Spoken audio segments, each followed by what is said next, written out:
Chapter 10. Moving on. A few days after my initial cardiology checkup, I had an impromptu chat at work, which brought into focus that there was little likelihood of a response to my struggles, and that the company doctor's recommendations may not be implemented. My response was appropriately abrupt, terse, and angry. I was livid.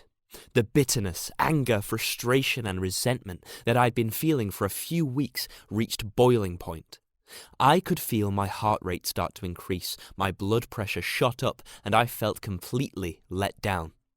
The following day, I realized that the previous day's conversation had started to have an adverse effect on my health, and I had a difficult choice to make. Continue the fight for a response or concentrate on my health. As I walked across a field towards a wood with my dog, the decision whizzed around my mind. The positive checkup had given me a boost and brought a bit of light in the dark that had surrounded me for too long. Then it hit me.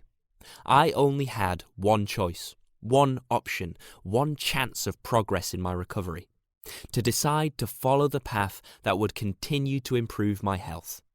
As I approached the wood, I chose to move on in and attempt to recover from my mental illness and step forward. As a Christian, I believe that forgiveness is the backbone of Christianity and is one of the strongest tools that Christians possess. But the traditional form of forgiveness, when we feel we must ask for our forgiveness to be accepted, has its difficulties. What if we can't speak to the person that we are forgiving? What if they are no longer alive? What if we have lost touch with them? What happens if our act of forgiveness is rejected? What if we are seen as weak? I then had the idea of employing a technique that I'd used before. It was a form of forgiveness that meant I didn't need to ask anyone for forgiveness, but I could still feel the benefits that would give me the best chance to improve and progress on the path that the company doctor had set me on. I refer to the technique as selfish forgiveness. We don't often associate the word selfish to a Christian word like forgiveness, but this type of forgiveness is very selfish in that it benefits the forgiver without directly encountering the person who is being forgiven. The beauty of this type of forgiveness is that you don't need to tell the other person that you are forgiving them, because the requirement is not necessary. There is no fear of rejection, no evidence of being weak in the other person's eyes, and no apparent backing down. But by deciding to forgive someone selfishly, the chains and weights that the other person has placed on you fall off.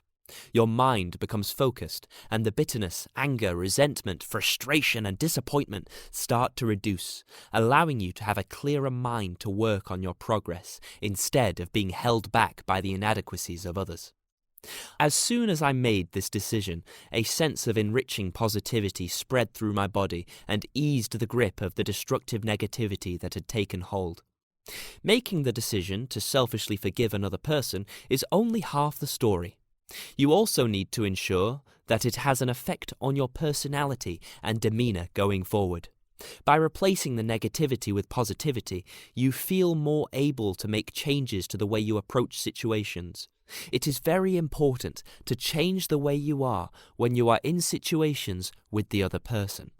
In doing so, the other person will recognize that you are strong, undeterred, and unaffected by their actions or inaction, and then they may realize that you have forgiven them.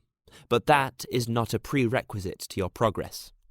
I believe this decision was a major turning point in my recovery. By removing the chains that had been burdening me for so long, I was able to start to take back control of my journey. I had wrestled back control. I'd taken the next step to master my own fate. I'm so glad that I had made that decision on the entrance to the wood.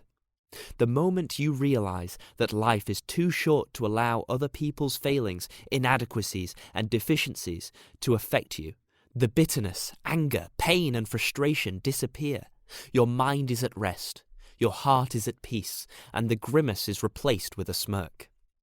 In a few weeks' time, I would start 6 hourly sessions with a counsellor, sessions that would drastically change my outlook, my path, and my recovery. They might not admit it, and you might not think it, but sometimes even the strong need a hand to get along. I am a pebble on the riverbed, watching and aware, not caught in the stream. Never give up. Everything can change. The spark can return and burn very bright.